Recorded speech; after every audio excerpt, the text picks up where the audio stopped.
Bien-aimés de Dieu, grande est notre joie d'intercéder auprès du Seigneur avec vous ce matin. Nous vous saluons très fraternellement. Écoutons le verset 14 du prophète Ésaïe dans son chapitre 7. C'est pourquoi le Seigneur lui-même vous donnera un signe. Voici, la jeune fille deviendra enceinte, elle enfantera un fils et elle lui donnera le nom d'Emmanuel. Amen.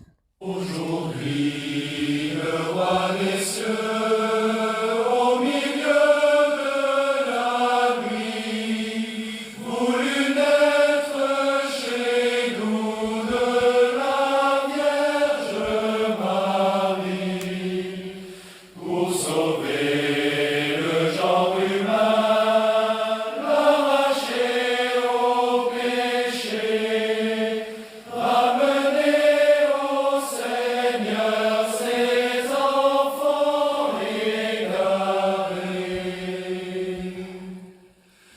En ces lieux, durant la nuit, demeuraient des bergers qui gardaient leurs troupeaux dans les champs de Sœurs et frères au bout des ondes, dans quelques jours, plusieurs communautés religieuses se souviendront de la naissance de Jésus, une tradition chrétienne qui perdure dans le temps et dans l'espace. Selon les écrits bibliques, la naissance de Jésus est un événement riche qui démontre l'action de Dieu, un événement qui nous présente la manière dont Dieu peut agir, la manière dont Dieu peut entrer dans nos vies humaines. En dehors de l'évangéliste Luc, Matthieu, dans son chapitre 1, les versets 18 à 24, nous sert un récit de naissance, de nativité plus ou moins détaillé que voici. Voici comment fut engendré Jésus-Christ. Marie, sa mère, avait été accordée en mariage à Joseph, mais avant qu'ils aient habité ensemble, elle fut enceinte par l'action du Saint-Esprit.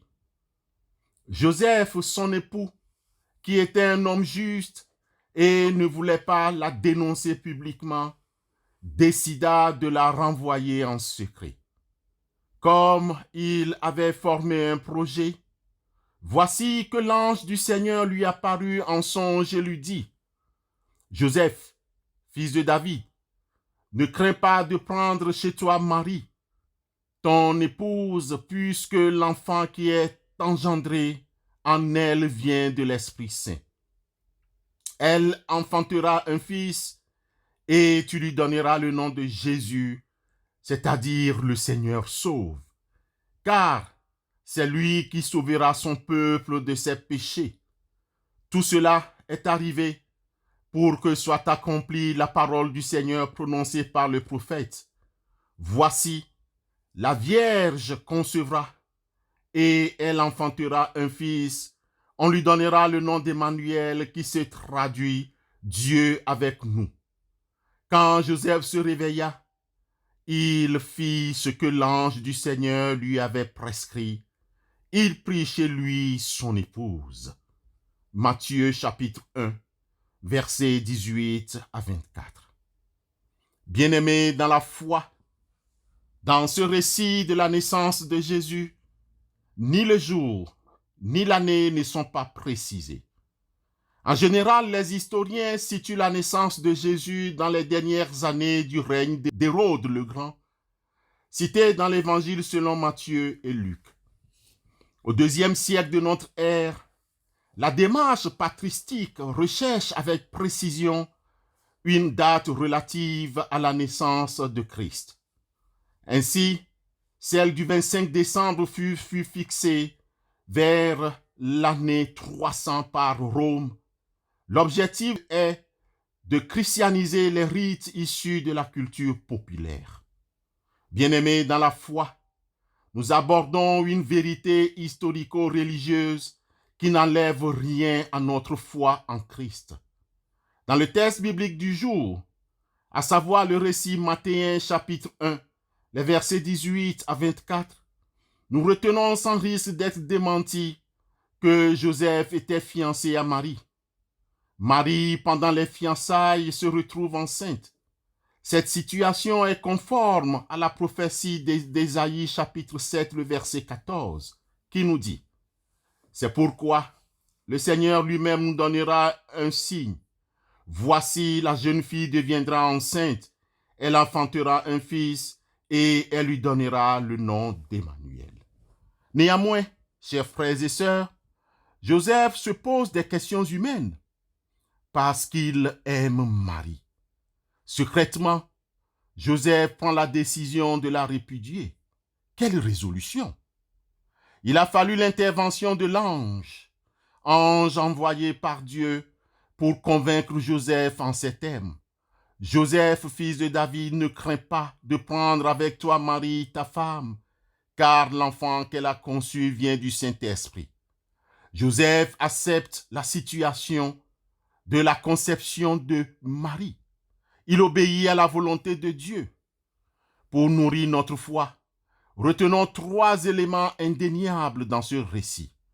Le premier, le nom de l'enfant est donné par l'ange, et ce nom donné est Jésus, nom qui signifie « le Seigneur sauve ». Dieu sauve, ou bien Dieu délivre. Et oui, chers frères et sœurs dans la foi, c'est lui qui nous sauve de nos péchés. Jésus est la forme latine du grec Jesus, qui est, à son tour, la translittération de l'hébreu Joshua, ou Jéchoua, ou encore Jéhoshua, ce qui signifie « Dieu est le salut ». Apporter le salut aux perdus, l'une des missions de la naissance de Jésus sur terre. Dieu s'est fait homme pour sauver l'humanité perdue, l'humanité qui est accrochée à son péché. 2. Cette naissance correspond à la prophétie d'Ésaïe, au chapitre 7, le verset 14, qui annonce l'autre nom du Seigneur, Jésus, Emmanuel, Dieu avec nous. Il naîtra d'une fille vierge. Cette conception virginale signifie que Jésus est pleinement humain. Il est bien né d'une femme comme tout un chacun. Revoyons Galates chapitre 4, le verset 4. Mais son mode de génération nous indique qu'il n'est pas seulement humain, puisqu'il est conçu de l'Esprit Saint sans l'intervention d'un géniteur masculin. Matthieu 1, le verset 20. Dans ce sens, il est Dieu. 3e élément, l'écoute et l'obéissance de Joseph se font ressentir. Malgré son choc lié à la conception de Marie, Joseph nous donne un exemple d'obéissance, un exemple de foi en notre Dieu, un exemple d'humilité et d'amour pour Marie, qui lui attribue la lourde responsabilité d'élever notre Seigneur Jésus. Bien-aimés dans la foi, eu égard à tout ce qui précède, nous devons comprendre que la naissance de Jésus commémorée un 25 décembre va au-delà des polémiques sur une date, au-delà de tout débat plus ou moins violent, vif et agressif pour savoir le sexe des anges. En ces temps de l'Avent, nous sommes nés pour glorifier le Seigneur dans nos vies. Il est né afin que nous puissions le glorifier et dans nos cœurs aussi, parce qu'il a donné, Dieu nous a donné un sauveur. Jésus est notre Rédempteur. Il est notre Emmanuel. Dieu avec nous. Peu importe la date choisie par les humains pour une commémoration. En Jésus, Dieu s'est approché de nous. Comme Joseph, que cet évangile nous mette aussi à l'écoute de la volonté de Dieu, afin qu'il puisse se servir de nous pour le salut des âmes. puissions-nous adhérer pleinement à sa volonté et trouver en lui notre paix, notre bonheur, au lieu de polémiquer. Amen.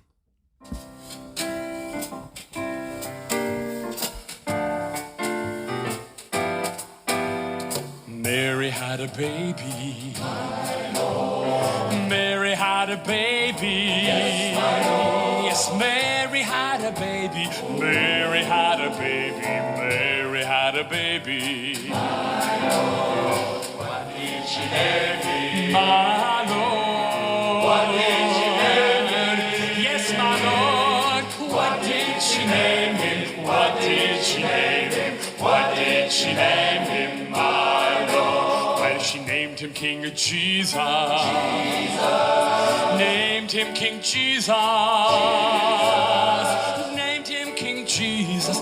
Named him King Jesus. Named him King Jesus. Where was he born? Where was he born? Dieu notre Père céleste, nous nous adressons à toi par l'intermédiaire de notre Rédempteur Jésus-Christ. Nous te remercions pour ta promesse qui s'est réalisée et la naissance de Christ a vu le jour. L'heureux événement le plus important qui a marqué l'histoire de l'humanité est l'arrivée du Messie, notre Sauveur, le Verbe fait chair et la promesse la plus attendue de toute l'humanité. Merci Jésus pour une si grande démonstration d'amour. Tu t'es vidé en prenant la forme d'un serviteur, en te faisant homme. Merci parce que aujourd'hui et chaque jour, nous pouvons célébrer dans nos cœurs que tu es venu dans nos vies pour nous donner l'espoir et la vie éternelle et pour pouvoir jouir de ta belle présence. Seigneur et Sauveur Jésus, tu es merveilleux, digne de recevoir la gloire. Tu es notre conseiller, le Père éternel et le Prince de la paix. Merci que ta naissance ait apporté la liberté, la restauration, car là où tu viens, tu changes et tu transformes tout.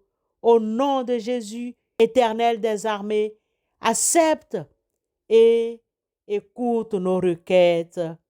Amen.